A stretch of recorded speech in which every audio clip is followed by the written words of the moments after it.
செதுக்கு வச்ச கவிதை இந்த நேசம் இப்பிறப்பும் எப்பிறப்பும் தொடரும் இந்த பாசம்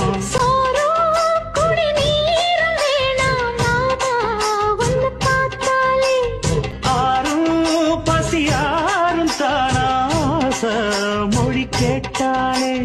ஒன்ன பிரிஞ்சிருக்க தன்னந்தனிச்சிருக்க அம்மம்மாடி அப்பப்படிய மனசு ஒத்துக்காது செந்தூர பாண்டிக்கு ஒரு சோடி கிளி கூட